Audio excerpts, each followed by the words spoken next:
Welcome to the Heart Rate Variability Podcast. Each week we talk about heart rate variability and how it can be used to improve your overall health and wellness. Please consider the information in this podcast for your informational use and not medical advice. Please see your medical provider to apply any of the strategies outlined in this episode. Heart Rate Variability Podcast is a production of Optimal LLC and Optimal HRV. Check us out at optimalhrv.com. Please enjoy the show. Welcome, friends, to the Heart Rate Variability Podcast. I am Matt Bennett, here with one of my favorite past guests, one of my favorite teachers on heart rate variability, Dr. Fred Shaffer. Dr. Shaffer, welcome back to the show. We did this in really short notice because you have a course coming up that I really wanted to get out there to the world. Free course, which is great. It's always fun to sell free things. So I really wanted to introduce this topic to our audience because I've been absolutely obsessed with it since the AAPB conference. And knowing that I could talk to you about it, I'm glad this all came together. So I know our audience knows you, but maybe just a quick intro of yourself, but more so an intro of the course so we can get that information out right up front before we explore the topic and introduce it to our audience. Thanks, Matt. I have taught at Truman State University since 1975. We established our lab around 1976, 77. And for many decades, probably about 3, we have worked on heart rate variability and respiration research. The webinar that I'm talking about today is a free webinar offered by our friends at the Northeast Regional Biofeedback Society. It will be August 3rd, 12 p.m. Eastern. It's just an hour. The topic is add slow pace contraction to heart rate variability biofeedback training. And I will largely, in that 60-minute period, try to talk about why you should do it, the nuts and bolts of doing it, and the advantages of using muscle contraction as opposed to breathing or heartfelt emotion. Awesome. Well, let's start at because I'll be honest with you, coming into the conference, I was not familiar with this concept, even at a basic level. So once I learned about it, and I thought it was interesting too, because we had a lot of students at the conference presenting on it, which I always think is a good sign. If the young people are interested in it, it's always good for people my age to pay attention to what gets them excited. So as someone who got exposed to this and then has really been obsessed about it ever since, can you give maybe a really layman's introduction to this slow-paced contraction and how it relates to heart rate variability? Okay. The research that was the foundation for slow-paced muscle contraction was done in labs like the Rutgers lab of Paul Lair, Yevgeny Vaschillo, Branya Vaschillo. And what they found were there were many ways to stimulate the body to increase heart rate variability, that it isn't just breathing. Breathing is great. And much of Paul Lair and Dick Gevirtz's work has focused on using slow-paced breathing to increase heart rate variability. But what Vaschillo and his colleagues showed was you can do it other ways. And one of the ways is to stimulate the blood pressure regulation system with very brief muscle contraction. Back in the Clinton years, there was a catchphrase it's the economy, stupid. I never thought the word stupid was particularly kind, but I get that they need to drive the point home. I will not adopt that word. For my catchphrase would be, it's the rate of stimulation, smart person. I love it. Okay? So it's the rate and not the method of stimulation that matters. And how you do it then, based on the work from French and work by the Vaschillos and then work finally from our lab, we're pretty sure that a good way of doing it, I never want to say this is the only way or the best way, is you support your legs. So this is something that you would probably want to do when you are at home in a office session.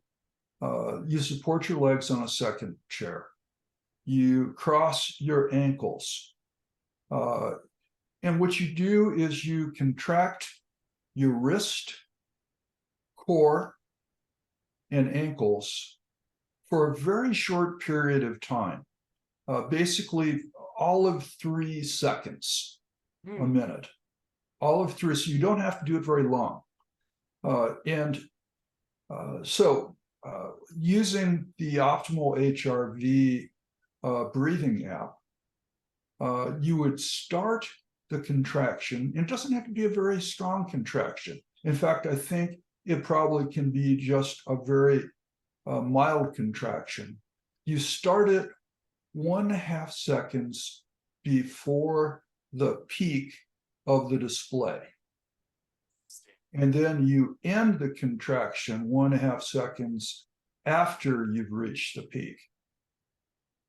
And you do that at whatever the person's preferred rate is. So it could be, you could set it at your resonance frequency. You could set it 6 contractions per minute if you didn't calculate the resonance frequency, which you can easily do with the optimal HRV app. So there's that. Let me unpack everything, and I love it because we were talking ahead. Is that with an hour, there's probably not going to be a lot of times for Q&A after the course. So I love that I get the Q&A session one-on-one with the teacher here. So let me start to unpack some of that stuff. So the positioning, are we with that legs up, legs crossed, that contraction? You know, are we looking for like, is there anything? I mean, there's obviously something special about that position. Are we looking for like a full body contraction? Is that yes? What are your thoughts to get people in that position to get the maximum benefits? I want it from the core. I want it from the core all the way to the ankles. Okay. So from wrist to core to ankles. We've compared wrists and ankles versus core, with and without. We think that including the core better stimulates our blood pressure regulation loops. So we think that adding the core is an advantage. It's very easy to do. It's not clear why crossing the ankles helps. I think that is a research question yet to be answered. We know that this is how French originally did their research, and so we adopted that. Okay. But whether it is an active component or is just superstitious in the sense of it was thrown in, but there's no evidence that it really makes a contribution. Crossing just your ankles is not a big deal. And if your legs are up there, crossing them is a very small thing. And we were able to replicate some of French's findings. Interesting.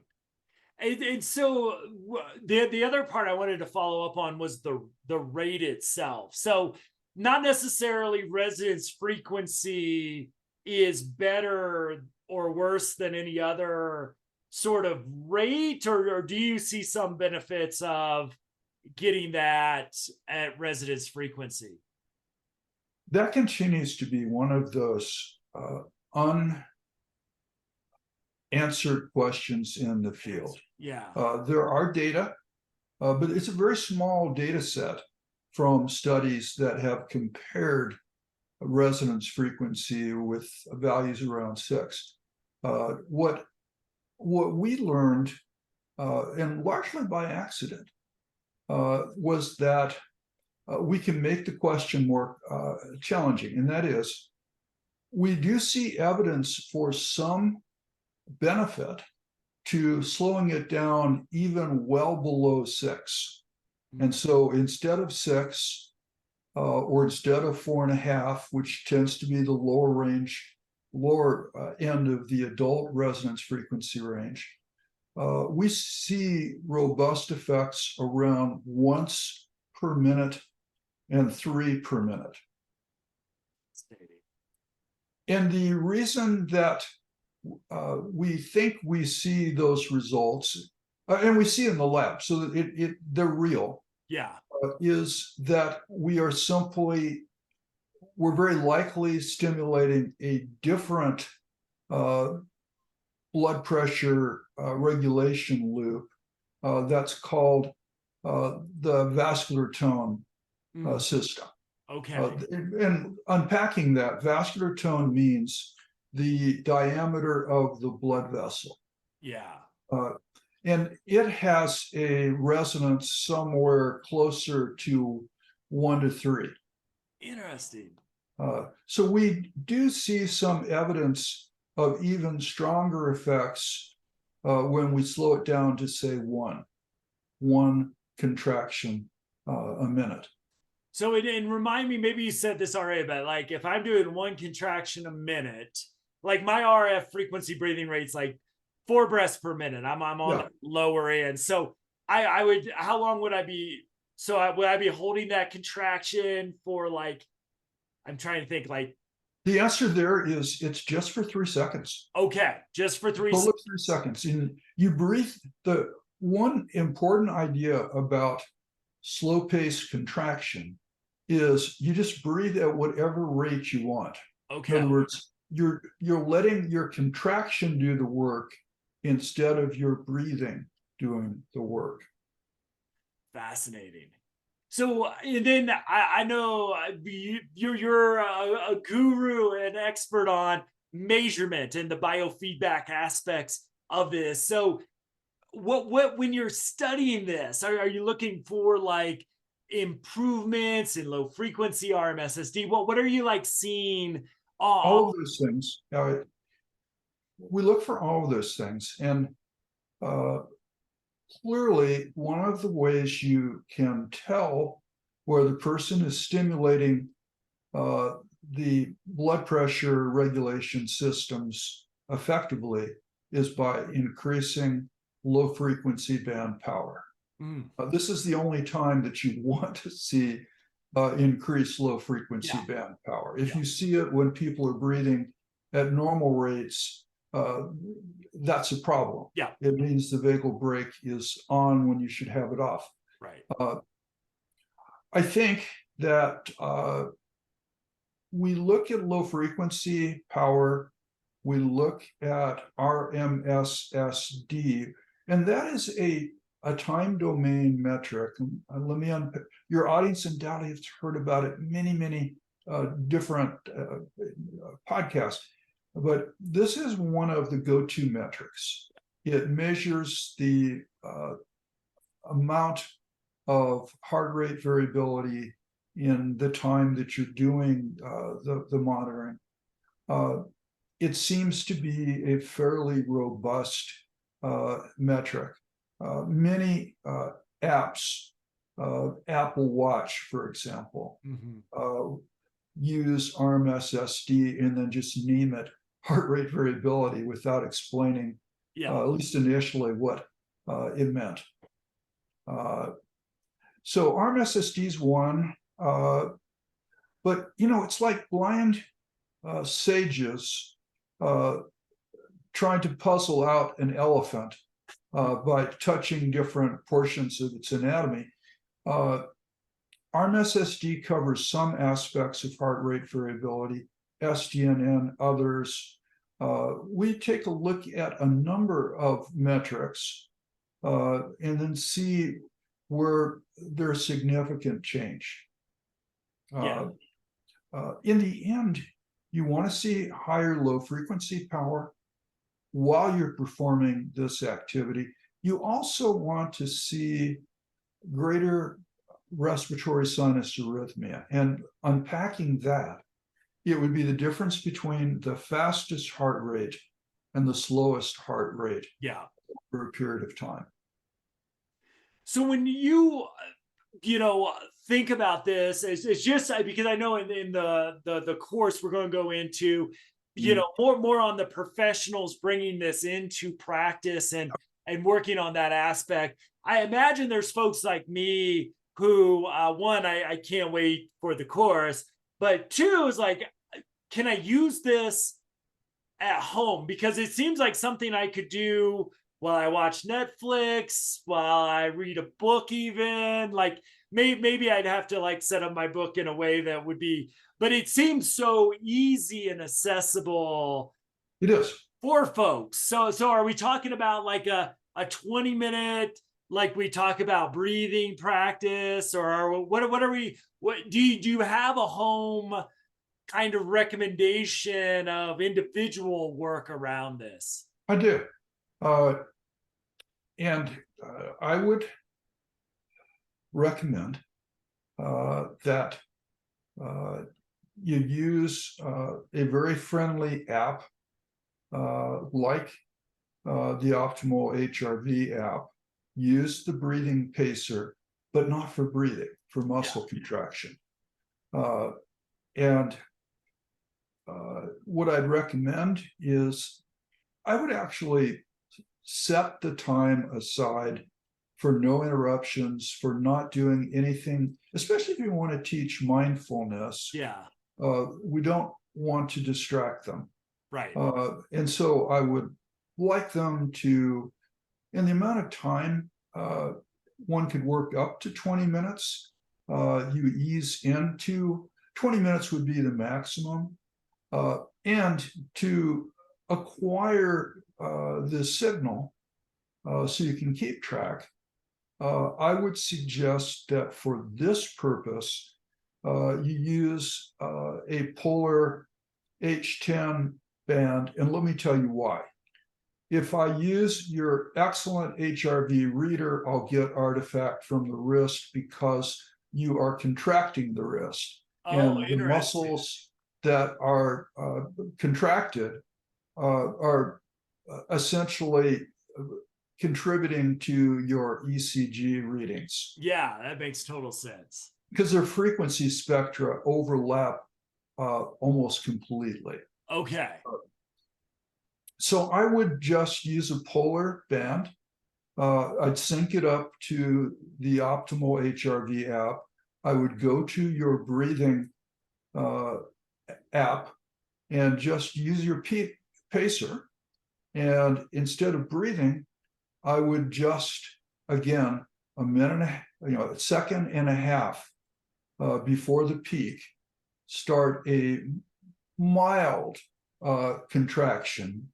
And then a second and a half after the peak, I would then relax. And by way of analogy, I love Dr. Ina Hazan's example of how forcefully should you breathe. And she says, as if you are smelling a flower. Yeah.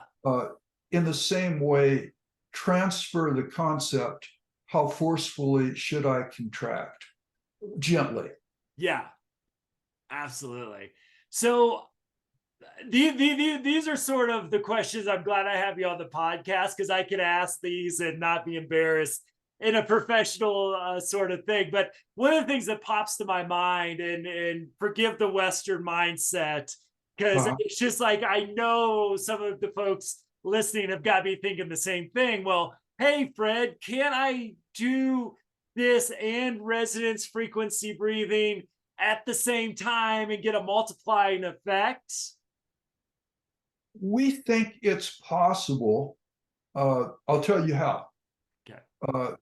You first of all have to not contract the core. So it would just be wrist and ankles. You Okay. still might cross your ankles, but you're not going to contract your core. Gotcha. And then you can synchronize breathing and muscle contraction with the same display. Now, I have to confess, I didn't bring my receipts today. And let me tell you what that means. Just towards the end of last semester at Truman State University, the university was paralyzed by malware, ransomware. And for roughly 2 weeks, all university computers had to be shut down. And so this was a time we were transferring our data so I could do the data analysis. So we've done the study. It is a fairly large N. I believe it will be in the 50s. And it's undergraduates. Yeah. So the question can always be asked, how well does this generalize to clinical populations? My expectation is that for AAPB annual meeting, which will be May 2024 in Denver. Yeah, I hadn't heard the Denver announcement yet. So that we just locked in the property and the date, and awesome. I hope to present my students to present those findings. So I haven't seen the data, but the data are safe. And the students probably have about a month or less of data transfer. So we have addressed that. We have addressed that question, and that was our semester project. So cool. So cool. So can I ask why not the core? Because you have to contract and relax your abdomen to breathe. And if you are at the point that you contract your core, you're interfering with breathing. Perfect sense. For that period. Perfect sense.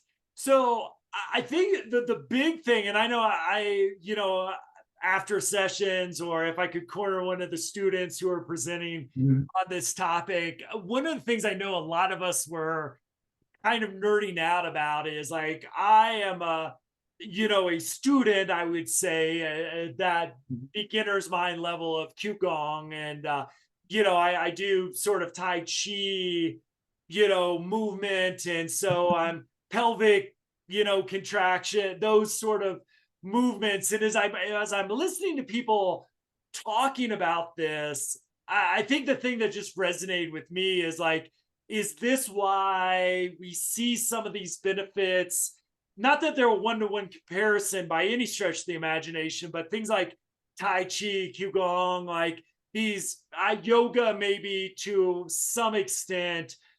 Are we kind of tapping into maybe some of these traditional methods of slow, I guess, low and slow breathing, low and slow movement, sort of with the Tai Chi? Do you think we're tapping into some of the same systems with this, or is that just my mind connecting dots that don't really exist?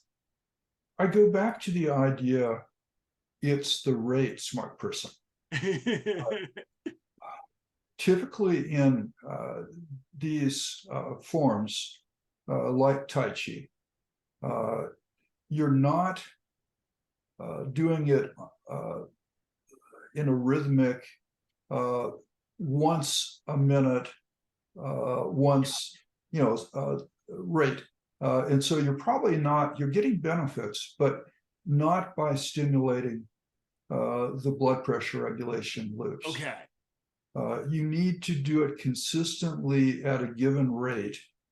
And what we're doing is extending that from the 4.5 to 6.5 times a minute for breathing for adults, and saying, hey, you can do it at 1. Yeah. Or 3 times a minute. And these typically the issue is one of consistency. Now, understand that in some of their early work at Rutgers, they did something that was a little horrific, also completely ethical. They showed participants emotionally powerful slides. Mm-hmm. So there'd be positive images as well as horrific images. And it was the rate of the emotional slide presentation that increased HRV. Interesting. So that's visual as opposed Yeah. to using muscle contraction or breathing. Fascinating. So, boy, yeah. I just find, yeah, it's such a new way to look at this. So one of the final questions that I have, because I do want to save, I don't want to go, so I got your slide deck right in front of me, so I'm trying to save enough juicy things for the course itself, because I like I said, I can't wait to participate. So, with Ina's work around HRV biofeedback, and then mindfulness, and now self-compassion is almost a separate thing from mindfulness. I would say cousins maybe would be my layman's explanation of that. So have you or anybody else looked at doing a meta mindfulness practice, self-compassion on top of this to measure, bringing, like she's done with RF breathing, bringing mindfulness on top of that? Has any work been done around this while bringing in a guided meditation mindfulness practice? Any differentiation in data that's you've seen coming out of anything like that? A few decades ago, we explored something that is, again, a kissing cousin of what you're talking about. We were fascinated by our friends at the Institute of Hard Math's heartfelt emotion approach. Yeah. And we wondered what heartfelt emotion contributed to increasing HRV.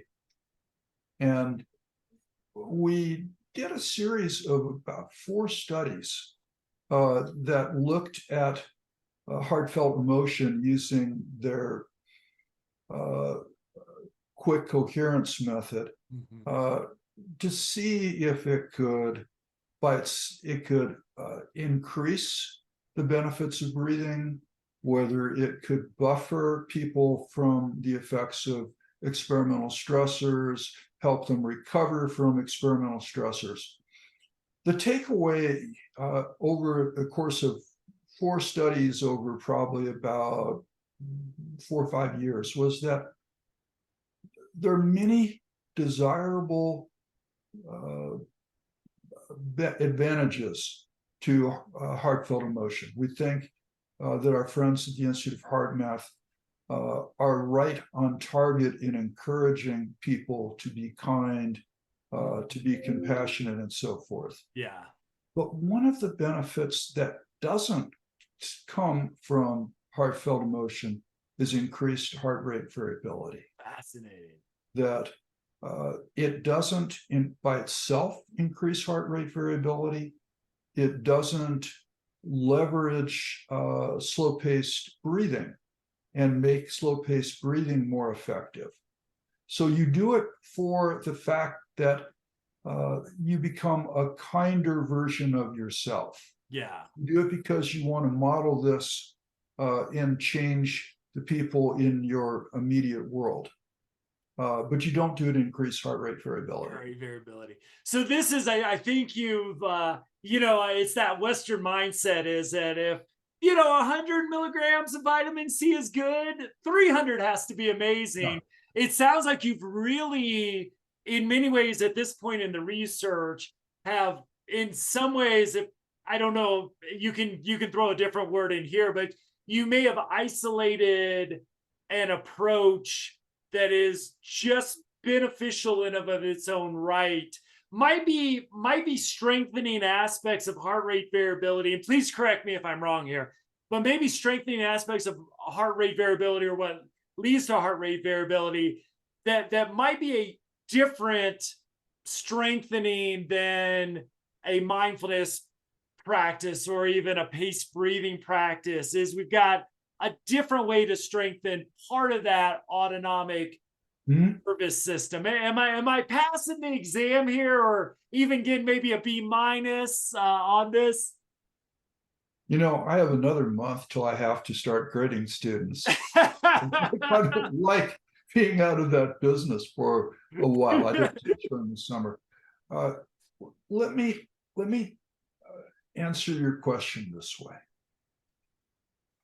I think there are fundamentals that can change the way that we live, change the way that we interact with others, that in themselves do not increase heart rate variability, as if that were the metric by which we judge everything. Yeah. In of itself, but rather sets the conditions in which, and let me give you an example.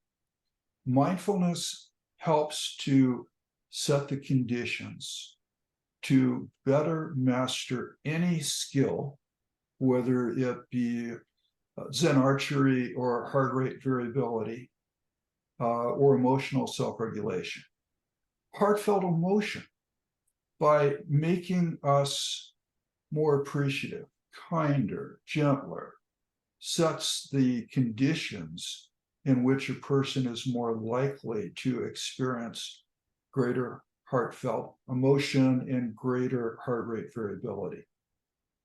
Compassion, self-compassion, which it is easier for some people to be compassionate towards others, strangers, than to themselves.